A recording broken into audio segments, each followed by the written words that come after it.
నమస్తే.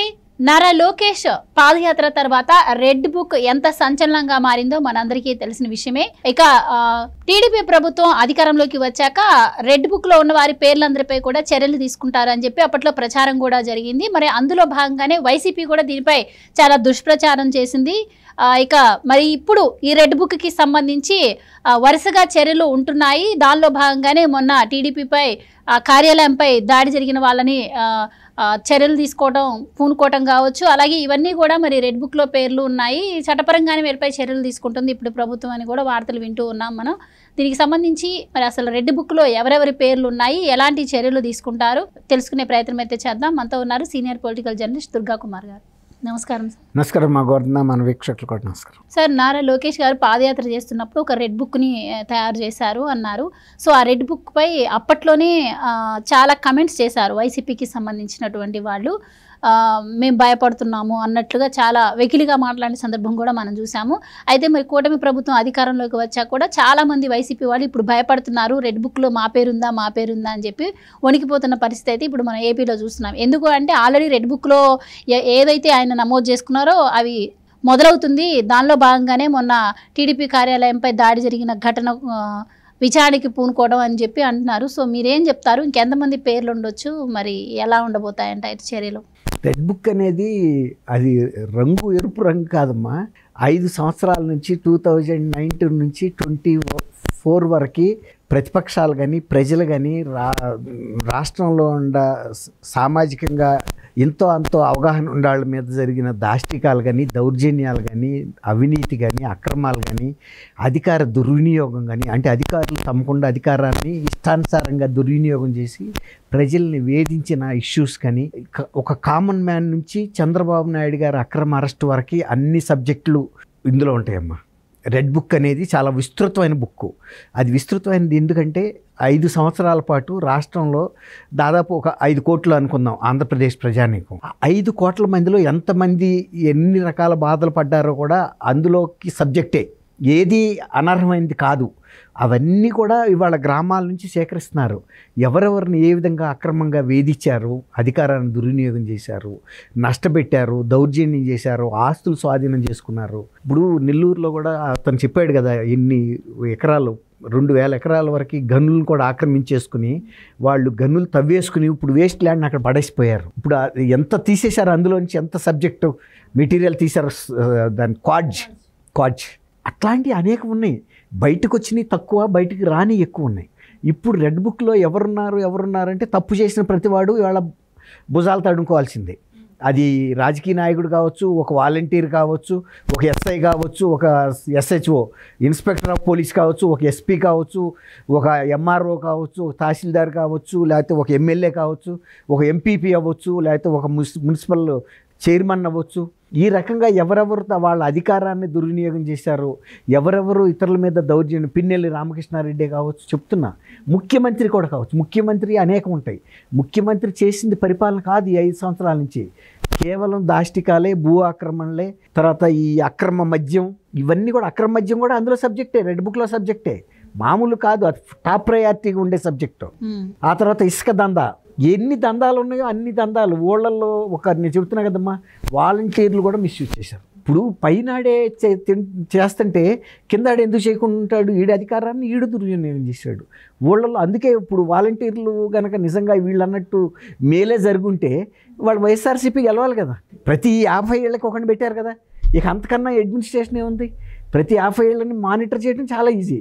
ఆడు మానిటర్ చేయలే, వీళ్ళు హింసించాడు. హింసించబట్టే ఇవాళ వాళ్ళ ఆ వ్యతిరేకత అంతా జనం చూపించేశారు. ఇప్పుడు ఈ రెడ్ బుక్లో రేపు రాబోయే కూడా ఇంకా కూడా సమగ్రంగా తీసుకుంటున్నారు. లోకేష్ గారి దృష్టికి వచ్చినాయి కొన్ని. ఇప్పుడు ఈ ప్రభుత్వం వచ్చిన తర్వాత గ్రామ స్థాయి నుంచి ఎవరెవరు అక్రమాలు చేశారో, ఏ విధంగా అక్రమాలు చేశారో, ఏ విధంగా బెనిఫిట్ అయ్యారో వాటికి సంబంధించిన కూలంకషంగా.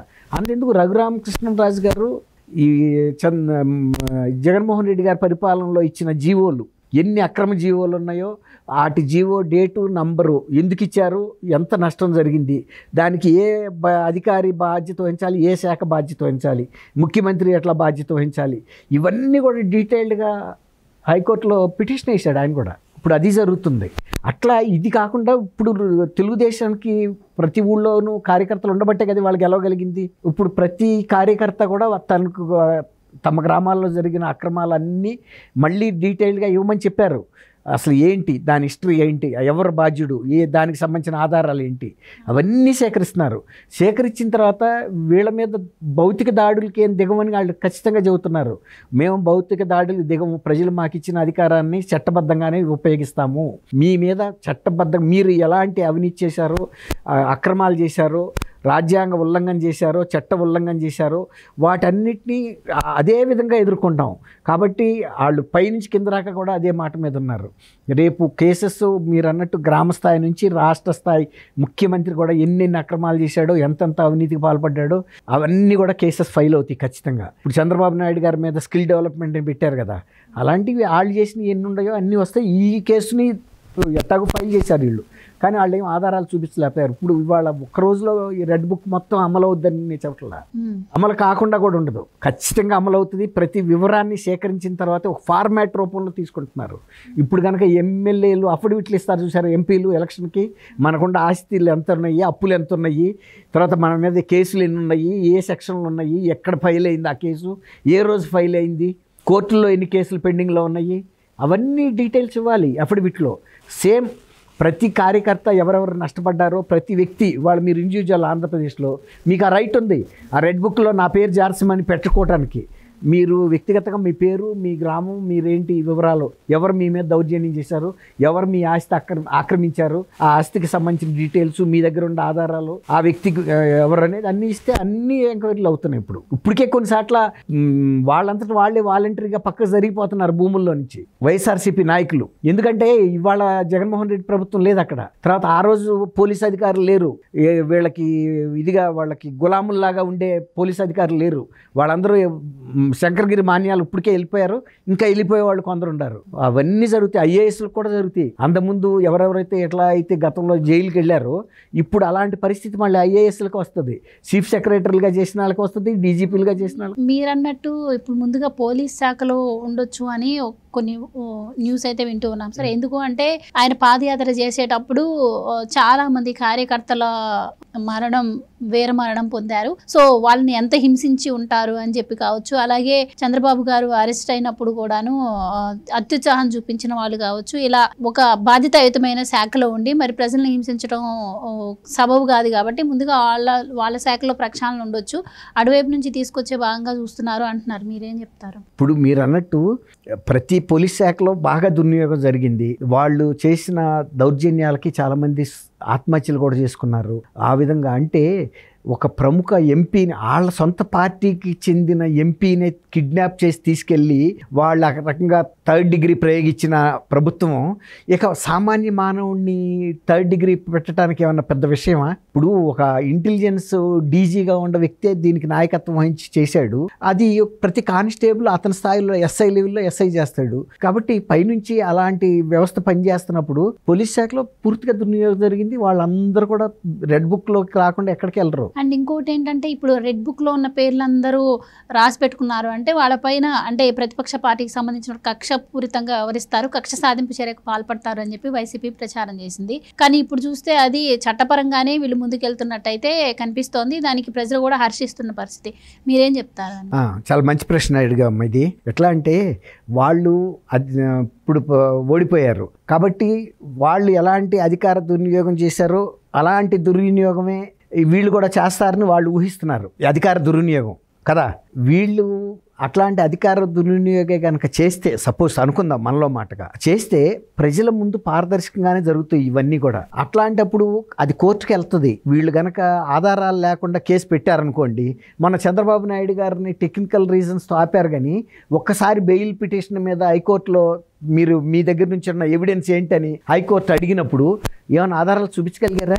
అట్లాగే విరిగిపోతాయి. కేసు కనుక ఆధారాలు లేకుండా కక్ష సాధింపు చేయాలనే తాపత్రయంతో పెట్టిన కేసెస్ కోర్టులో నిలబడవు, ఆధారాలు ఉండాలి. అంతేగాని ఈయన 3,000 కోట్లు తినేశాడన్నారు ఫస్ట్ అరెస్ట్ చేసినప్పుడు, తర్వాత ఇది తిన్నది కాదు 23 కోట్ల రూపాయలు తెలుగుదేశం పార్టీ ఆఫీస్కి వచ్చిన ఫండ్స్, బాండ్లు మళ్ళీ బాండ్లకు తీసుకొచ్చారు. ఇప్పుడు చంద్రబాబు నాయుడు గారు ఒక అవినీతి చేస్తే ఒక రకంగాను, జగన్మోహన్ రెడ్డి చేస్తే ఒక రకంగాను ఉండదు కదా. కోర్టు ముందుకు వెళ్ళినప్పుడు పూర్తి ఎవిడెన్సెస్తో వెళ్ళిన కేసెస్ మాత్రమే ఏదైనా శిక్ష పడతాయి ఎవరికైనా. ఇప్పుడు జగన్మోహన్ రెడ్డి గారి మీద, మంత్రివర్గ సభ్యుల మీద, ఎమ్మెల్యేల మీద కనుక పెట్టే కేసెస్ ఆధారాలు లేకుండా పెడితే నిలబడలేవు.